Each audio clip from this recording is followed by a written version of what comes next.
Contagious disease warning. 16 of October 2022. State of Malden. The following message is transmitted at the request of the Malden Health Administration. MHA is tracking the possible outbreak of a new infectious disease. The disease was first detected 2 days ago at the St. Maria Medical Center on St. Maria Island.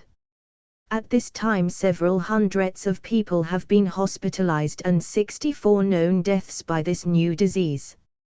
All persons on St. Maria are advised to take the following precautions. Practice proper hygiene such as hand washing and covering your cough.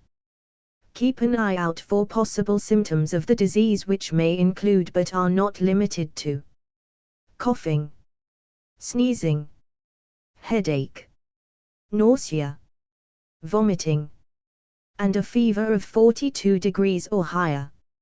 If you or a loved one experiences any of these symptoms, transport them to a hospital or call 911 immediately. Stay tuned to local media for further updates.